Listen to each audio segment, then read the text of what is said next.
Hello again, everybody, and welcome to another edition of Brown's Latest. I'm Dave Grendzynski, but you can call me Grizzer, and this is where we get you caught up on some of the latest news that is tied to our favorite team in the NFL, the Cleveland Browns, and then we give you our take and opinion about said news along the way. Thank you to everyone who has liked our previous episodes and who has subscribed to the channel. I predict we'll be there today, 9,000. Once we get there, we'll give the quarter zip a rest. I predict tomorrow the fit will change, and we will wear a different fit for one show when we get there. That's how close we were to 9,000. I mean, we'll be there. I'm predicting tomorrow's the day. And so thank you to everyone who has already subscribed and to everyone who has become members of the Browns' latest dog pound and those of you who get your comments down there in the viewer comment section. Now, coming up on today's show, don't look now, but Joe Flacco has something that no quarterback wants. We have 3 reasons for optimism heading into the showdown with Detroit. Someone did 10,000 simulations of the game that's coming up on Sunday. And you might scratch your head when I tell you what they found. And then down in the viewer comments, somebody compares Kevin Stefanski to a rocket scientist. So we'll find out what that's all about. But first things first, Pro Football Performance has Joe Flacco has the worst quarterback rating in the league among qualified players. Now look at this graphic. Flacco is there at 15. 2 things to note. One, you see he's tied with Dak for most attempts, which is insane. I put that on Stefanski. We talk about that all the time. But then look to the right and you'll see rate. Look at rate and then go down to Flacco. Yeah, you see that 65.9? Yeah, that's the worst. It's the worst among them all. So that's not good. Through 3 games, 631 yards, 2 touchdowns, and 4 interceptions. And the 1 touchdown was the crazy catch that Tillman made, the tip and so, I mean, 1.5 touchdowns. I don't know. But it's not good. Said he heard the boos on Sunday and, he's human. But I mean, this is a performance-based league. It's the way it goes. I hope they watch what Detroit did on Monday night. Detroit ran the ball 38 times and threw it 28. And I mentioned yesterday, they ran the ball more in the first half than we did the entire game on Sunday.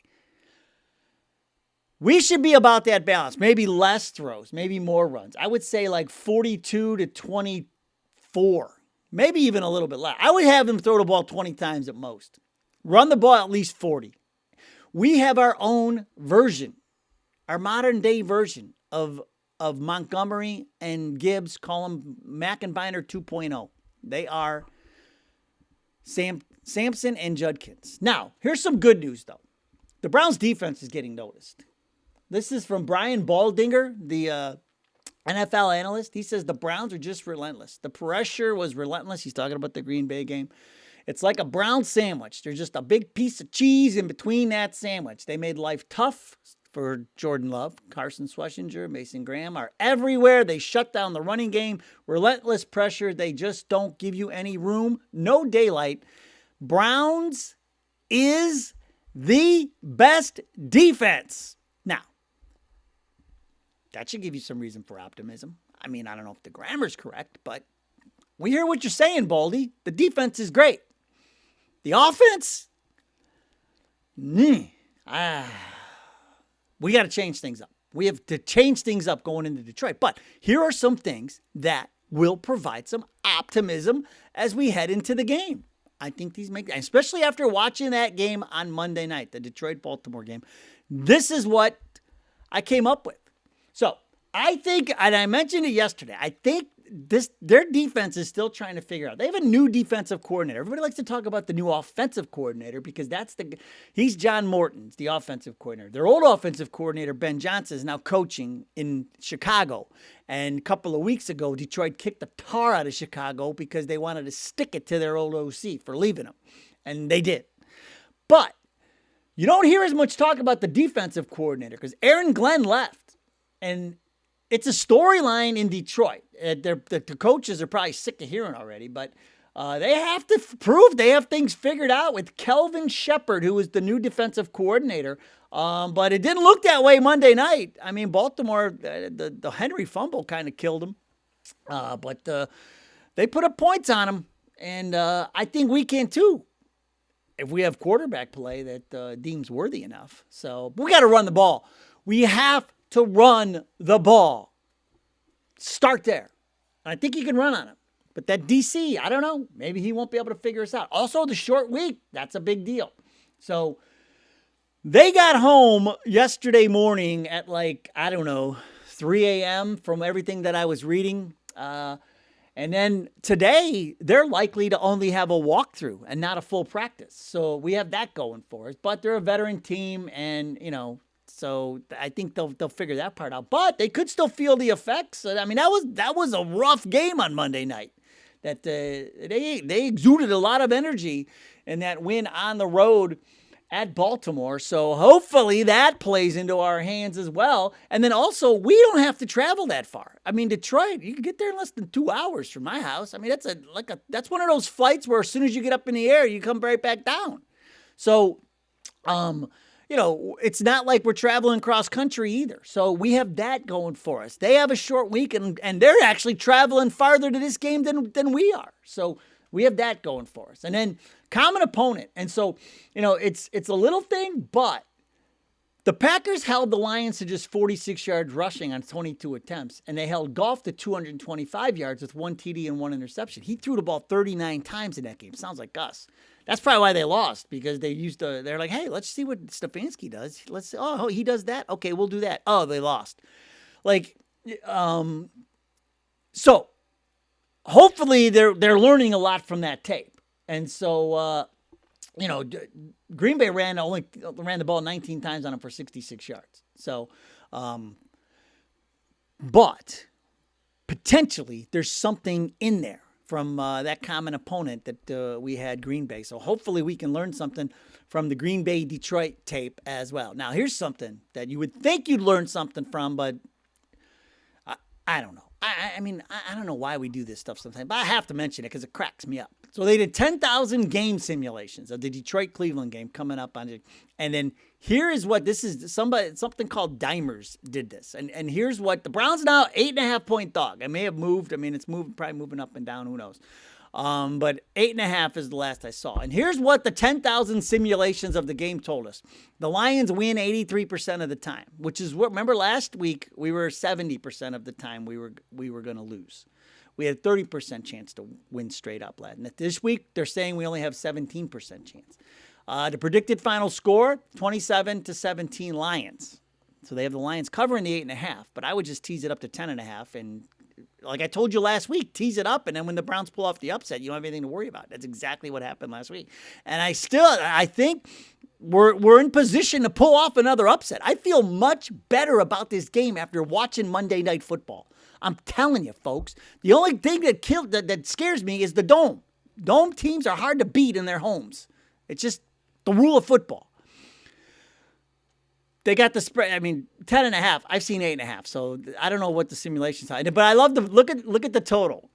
It went over 50% of the time. It went under 50% of the time. Way to ride the fence. But I don't know if you remember last week when we talked about the early predictions. Do you remember the Arizona Republic had us getting they had us getting stomped in that game against Green Bay? Well, look at this week.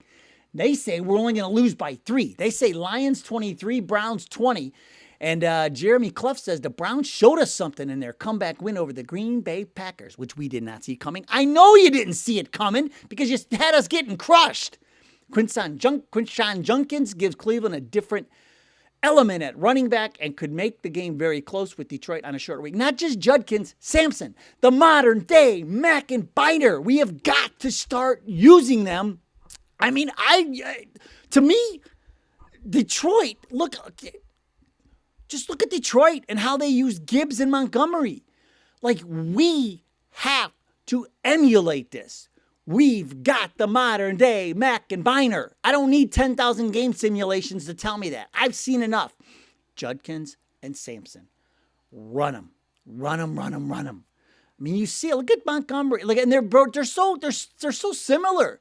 Montgomery and Gibbs with Judkins, because either one, like all of those guys can hit a home run at any time they have the ball in their hands.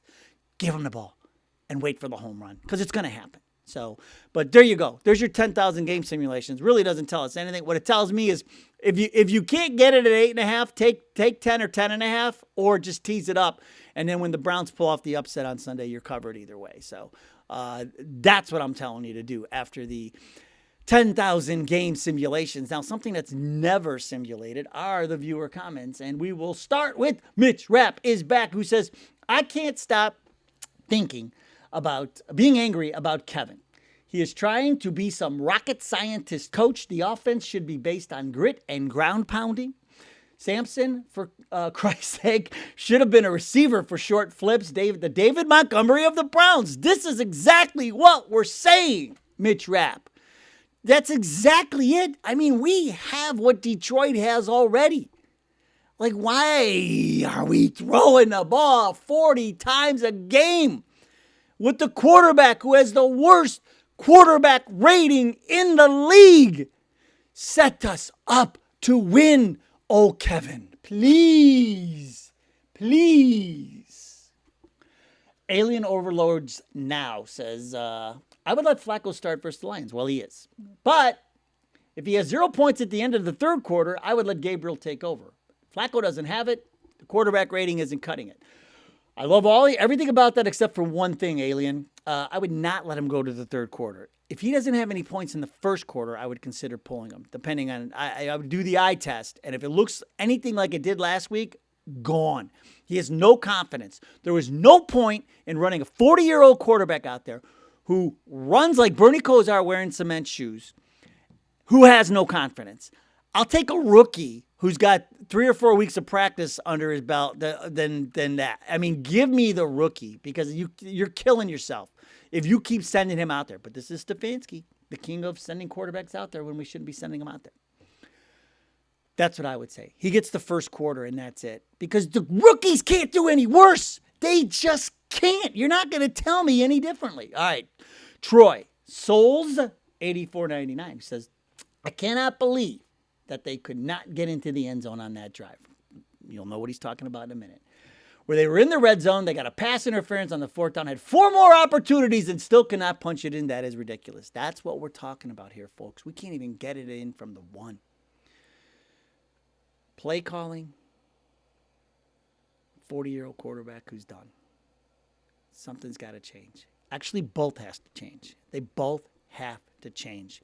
Stefanski's got to give up the play calling and quit with the 3rd and 1 play action bomb into double coverages, and let's stop throwing to linemen. When we have 2 of the best running backs in the league now, just give them the ball. That's all you got to do. It's pretty simple. Wanda Grams, who said, man, I thought we were going to be getting the 9,000 subscribers today. Okay, we may already be there. I haven't looked yet, but if I'm predicting tomorrow, fit change. I'm going to make that. There's your second bold prediction of the week. Fit change tomorrow. We'll see. We shall see. All right, that's going to do it for today's show. Go Browns. We'll see you next time.